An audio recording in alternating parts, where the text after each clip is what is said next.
Every November, South Korea shuts down for a single exam. Flights are grounded. 10,000 police officers deploy. Banks open an hour late so the roads are clear. Every June, 13 million Chinese students sit down at the same time. Drones scan for radio signals overhead. AI apps are disabled nationwide. Every January, Japan enters what it calls Jukin Jigoku, examination hell. 3 countries, 3 different exams. The same obsession. By the end of this video, you'll know how these exams are anything but modern. They trace back to the year 605 AD, designed by a Chinese emperor to replace aristocracy with meritocracy. Over the next 1,400 years, the exam spreads to Japan, Korea, and Vietnam, is abandoned by all of them, secretly crosses to Europe, is written into law in Britain, France, and the United States, and comes back to Asia. And how one man's failure on this exam triggered the deadliest civil war in human history, causing an estimated 20 to 70 million deaths. Between the 3rd and 6th centuries, China fills government jobs through a system called the 9 ranks. Local officials evaluate candidates and assign them a rank. Your rank determines your post. In theory, it's based on ability. In practice, the evaluators promote their own. A saying circulates: no humble man is to be found in high positions, and no eminent family produces low-ranked officials. In 580, a general named Yang Jian, father-in-law to the crown prince, is serving as regent for a child emperor of the northern Zhou dynasty. He convinces the child to abdicate. General Yu Jiang, loyal to the old dynasty, raises an army against him. The Zhou princes try to assassinate him. Yang Jian defeats the rebellion, executes 59 princes, and in 581 declares a new dynasty, the Sui. He is Emperor Wen. The rebellions make one thing clear. The government is full of men who owe their loyalty to the old dynasty or to their own clans. The 9 ranks gave them their jobs, and it can't be trusted to give Yang Jian his own people. He abolishes it. In its place, he begins selecting officials through examination and recommendation. For the first time, competence over bloodline. In 605, his son Emperor Yang formalizes the system. Structured examinations, specific categories, official degrees. The Keju, the civil service exam, is born. The Sui dynasty collapses in 618, but the exam survives. The Tang dynasty expands it. Different exams for different posts. Pass the law exam, you become a legal clerk. Pass the math exam, you work in accounting. Pass the classics exam, memorize Confucian texts, recite them back, you get a minor post. But one exam rises above all of them, the Jingxi. It doesn't test memorization, it tests whether you can think. Original essays on policy, literary composition. Sometime between 730 and 740, they add a poetry requirement. You want to run a province? First, write a poem about it. Pass the Jingxi, and you become a senior official. It is the only exam that leads to real power. About 1,000 candidates take the Jingxi each year. Pass rate, 1 to 2%. 23 people pass per year on average. A Tang proverb: 30 is old for a classics graduate. 50 is young for a Jingxi. By the second half of the Tang, the majority of senior officials are Jingxi holders. The shift is real. China is no longer run by aristocrats. It's run by test takers. And then, China's first and only female emperor takes the exam to its next level. She opens it to the commoners. Wu Zetian enters the imperial court at 13, a concubine to Emperor Taizong. When Taizong dies, she's sent to a convent. She gets brought back by the next emperor, Gaozong, becomes his empress. When Gaozong suffers a stroke in 660, she runs the empire on his behalf. In 690, she drops the pretense, declares a new dynasty, and takes the throne herself. No woman has done this before, no woman will do it again. She's not from the Li family, the Tang ruling house. She has no hereditary claim. She has no network of loyal aristocrats. She needs her own people. Before Wu Zetian, you need a local official's recommendation just to sit the exam. Merchants' sons are barred. Actors' sons are barred. She introduces self-registration. Anyone can apply. She hides examinees' names on their papers, so examiners can't know who wrote them. She creates the palace examination. The emperor personally tests the top candidates. She floods the bureaucracy with men who owe their careers to her system, not to the old guard. The exam is now the engine of Chinese government, and China is the model everyone wants to copy. In 701, Japan imports the entire Tang system, legal codes, bureaucracy, taxation, and the exam. Japan becomes the first country outside China to adopt it. It dies within 200 years. Japan's ruling class, the Fujiwara, are hereditary aristocrats. They have no interest in competing with commoners. By the 10th century, only students recommended by powerful families can take the exam. It becomes a rubber stamp for the people it was built to replace. One man proves the exam could work in Japan.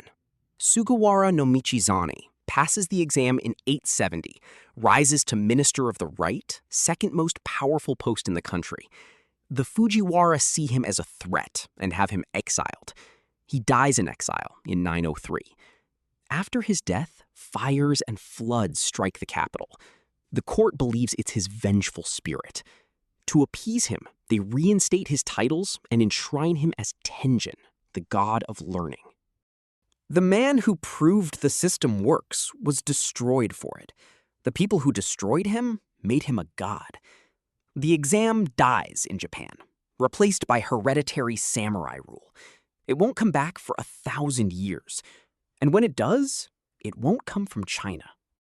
Korea is next. In 958, a Chinese scholar named Shuang Ji from the Hanlin Academy of later Zhou arrives in Kaesong with a suggestion for King Guangzhong: adopt the exam. Guangzhong doesn't care about education. The old aristocratic clans control his government, and he wants them gone. He adopts it wholesale. Confucian classics, in Chinese. The exam is technically open to all freeborn men. In practice, only the wealthy can afford the years of study it takes to master thousands of characters in someone else's language. The exam creates a new class, the Yangbin, families who pass the exam generation after generation, monopolizing education through private academies. By the 16th century, candidates need documented proof that at least one male ancestor has already passed. The exam designed to replace hereditary privilege has become hereditary. And if your family doesn't produce an official for 4 generations, you lose your Yangbin status. The exam isn't ambition anymore, it's survival. Vietnam does the same thing, just 136 years after escaping 1,000 years of Chinese rule. In 1075, Emperor Li Nhan Tong holds Vietnam's first civil service examination. 10 candidates pass. A man named Le Van Thing places first. Vietnam will carve the names of its doctoral graduates onto stone stelae mounted on the backs of carved turtles at the Temple of Literature in Hanoi. 82 turtles survive today, carrying 1,307 names across 844 years. UNESCO heritage, an 844-year roster of winners. Nobody carves the names of the men who fail. The exam has spread to 3 countries. In one, it's dead. In the other 2, it's already building new aristocracies. Back in China, a general is about to try to fix it. In 960, Zhao Kuang-yin wakes up in a military camp to find his troops draping a yellow imperial robe over his shoulders. He becomes Emperor Taizu, founder of the Song dynasty. He knows how fragile this is. In the previous 53 years, 14 emperors have replaced each other. Average reign, less than 4 years. He invites his top generals to a banquet. Over wine, he dismisses the servants and says, "I can't sleep through a single night." The generals ask why.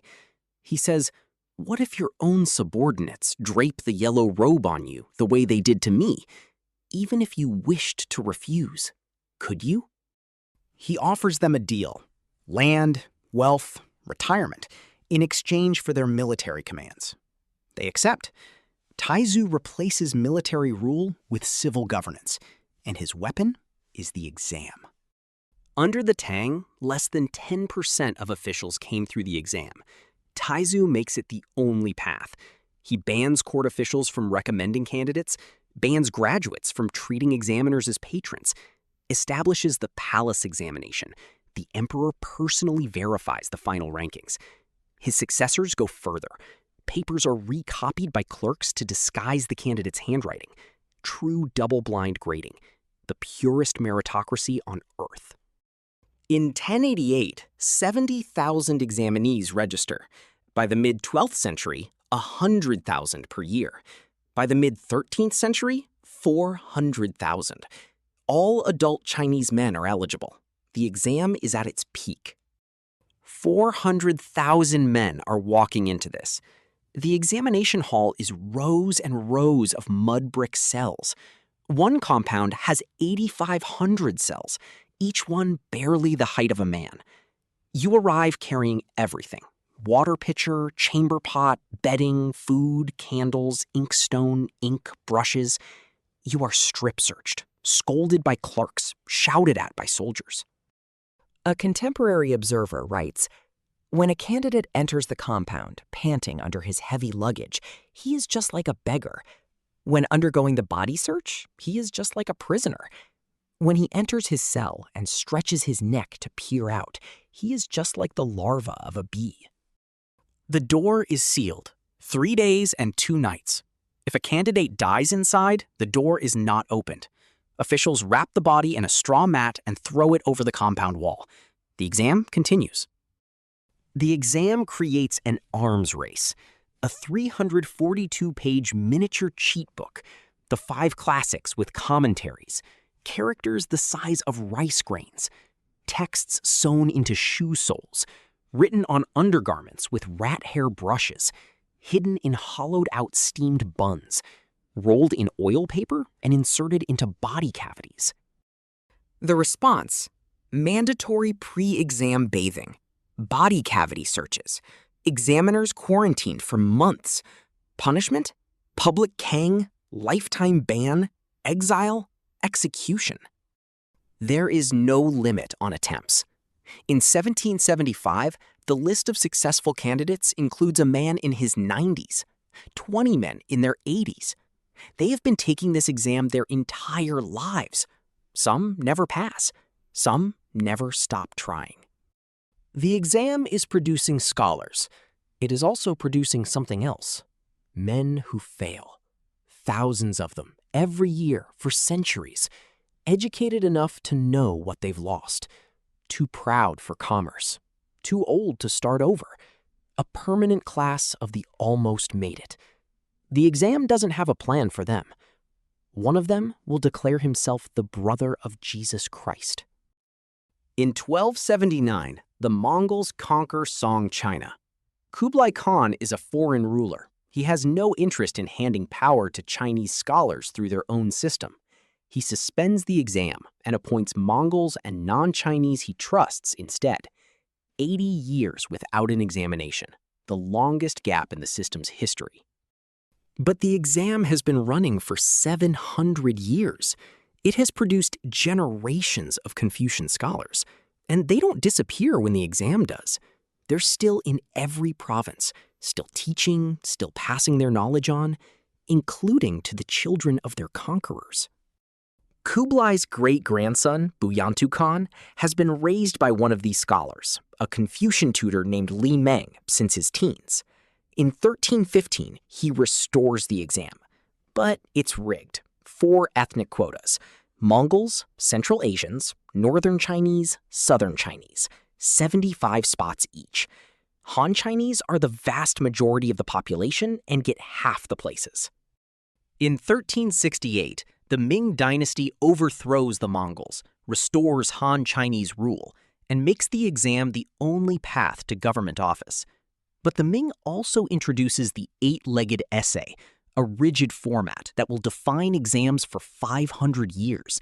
All topics from the four books must write in the tone of the Confucian sages. Creativity is punished, conformity rewarded. The exam is alive, but it's hardening. And yet, 47% of those who pass the highest exam come from families with no official connections. The exam is still creating genuine social mobility. It is still working.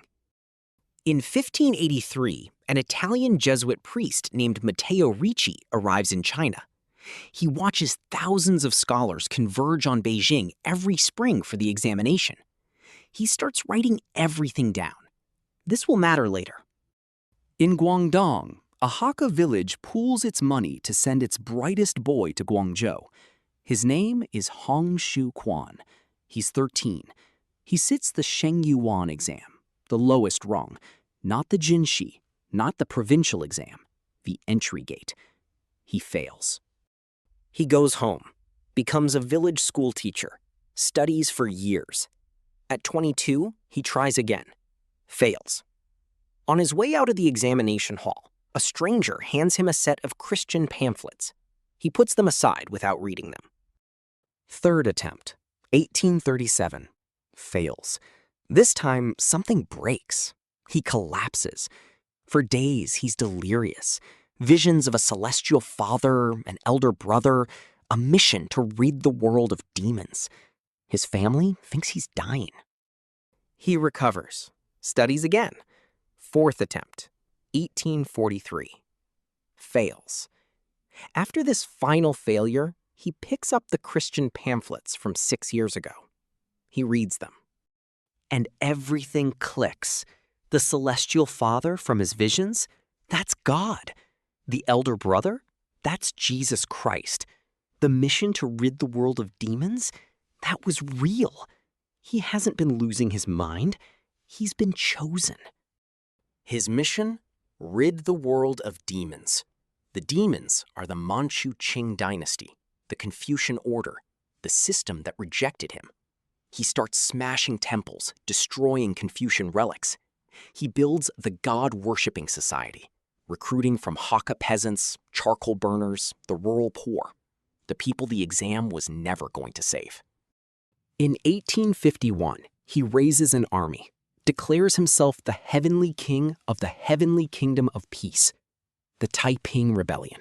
Estimated death toll, 20 to 70 million, the bloodiest civil war in human history, surpassed only by World War II. The Taiping Rebellion devastates China, but while the exam is being destroyed from within, the idea has already left the continent. Let's get back to Matteo Ricci, the Jesuit who arrived in 1583 and started writing everything down. Ricci lives in China for 27 years. After his death in 1610, his papers are published in Latin, De Christiana Expeditione apud Sinus. The book circulates across Europe. For the first time, Europeans read a detailed account of how China selects its leaders, not by birth, not by patronage, by exam. In Europe, government jobs go to aristocrats' sons, to the king's friends, to whoever pays the most. China has a system where a peasant's son can become prime minister by passing a test. Voltaire, 1756, praises China's civil service as impartially trained and selected through examination. His phrase, nobility of virtue, replacing nobility of blood. The Enlightenment has found its model. Prussia acts first. Absolutist reformers, directly influenced by Jesuit reports about China, implement examination-based civil service in the 1700s. The Abitur exam, a prerequisite for higher civil service, is introduced in 1788. Then Britain. In 1853, the Earl of Granville stands in the House of Lords and says one of the principal reasons a small Tartar dynasty could govern China for 200 years was that they recruited talented individuals from the entire Chinese population for every official post through competition. This is in Hansard, the official parliamentary record. British politicians are crediting China by name. The Northcote Trevelyan Report is published in 1854. It recommends competitive exams for civil servants. John Stuart Mill endorses the Chinese model as an anti-corruption measure. In 1855, Britain adopts it. Then it spreads. 1854, the Indian Civil Service exam is created in London. 1883, the United States passes the Pendleton Act, ending the spoils system, modeled on the British reform, which was modeled on the Chinese system. The exam has left Asia without anyone in Asia noticing. The exam has crossed to Europe. It's being written into law in Britain, France, and America. But back in Asia, the exam is about to die in every country that ever had it. Korea first. In 1894, Japan wins the First Sino-Japanese War. A Japanese ambassador meets King Kojong on July 3rd and demands reforms modeled on Japan's Meiji modernization. The kwago, running since 958, is abolished. Japan, the country that failed to adopt the exam in the 700s, forces Korea to kill it in the 1890s. China next, and the exam's final chapter belongs to a woman. Cixi enters the imperial court as a concubine of the lowest rank. She bears the emperor's only son. When the emperor dies, she stages a coup against the regents, executes 3 of them, and rules China from behind the curtain for 47 years. She will save the exam once, and then she will kill it. In 1898, her nephew, Emperor Guangxu, tries to overhaul the exam as part of sweeping reforms. Cixi stages a coup after 103 days. 6 reformers executed. The emperor placed under house arrest. The exam is restored. 3 years later, after the Boxer Rebellion humiliates China, Cixi starts building modern schools, Western curriculum, science, foreign languages, but every ambitious student ignores them. Why study Western subjects when the classical exam is still the path to power? The exam is so dominant, it's blocking its own country from modernizing. Then Japan defeats Russia in 1905, a former Chinese tributary state, a country that abandoned the exam centuries ago, has become the first Asian power to beat a European one. Chinese intellectuals ask how. The answer? Western-style education. September 2nd, 1905. Cixi orders the examination system discontinued after 1,300 years. 6 years later, the dynasty collapses. The Xinhai Revolution, 1911. The causes are many: foreign humiliation, provincial warlords, a revolutionary movement already underway. But the exam's abolition leaves a hole. For 1,300 years, ambitious men had a path inside the empire.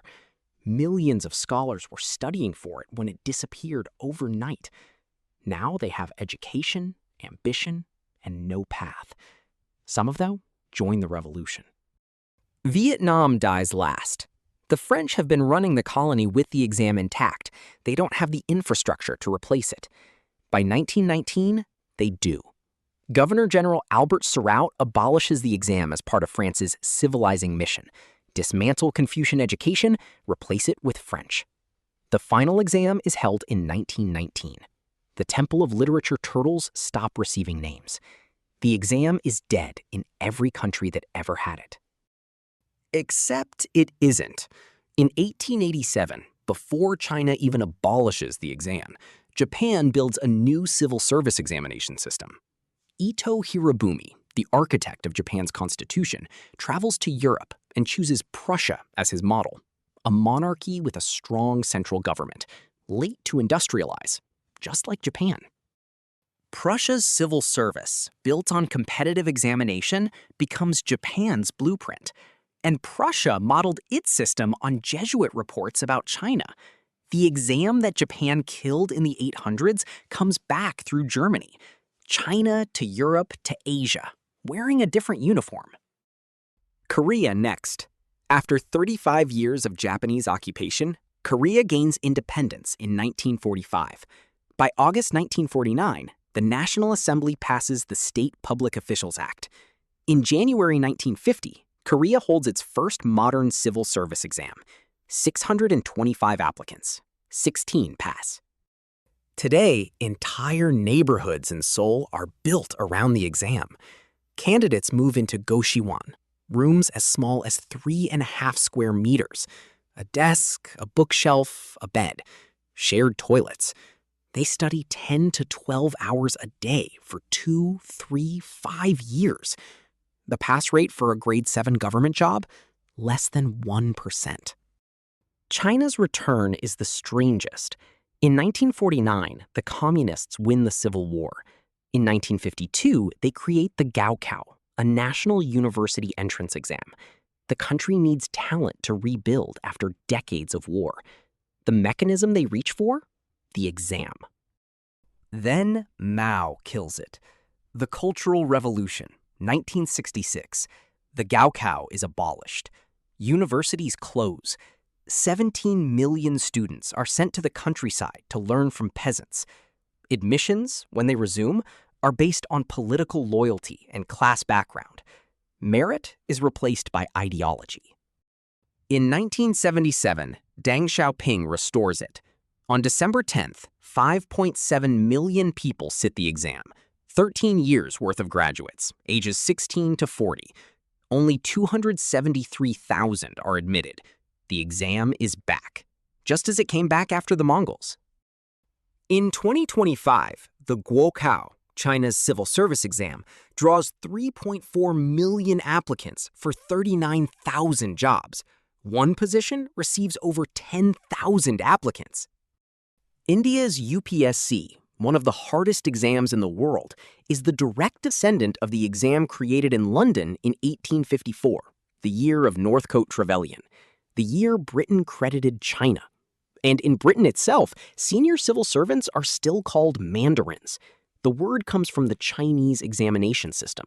The name outlived the empire that invented it. The exam won. It outlived every dynasty, every empire, every revolution that tried to kill it. It crossed 5 continents. It's still running. In Korea today, 65% of top civil service passers come from Seoul National University and other elite schools. In China, children of wealthy families attend Gaokao factories, entire towns built around test prep. The rich hire tutors. The poor study alone. In Seoul, there are 3 times more cram schools than convenience stores. A quarter of children under 2 are already enrolled. The government made it illegal for cram schools to operate past 10 p.m. To enforce it, they hired bounty hunters with hidden cameras, hag parazzi, who infiltrate schools posing as parents. A country is trying to stop its children from studying too much and failing. In 605, a Chinese emperor invents an idea. Choose your leaders by test, not by birth. 1,400 years later, nobody has been able to kill it. Let us know in the comments, is the exam the greatest idea in history or the most dangerous one? And if you want more East Asian history that nobody talks about, subscribe.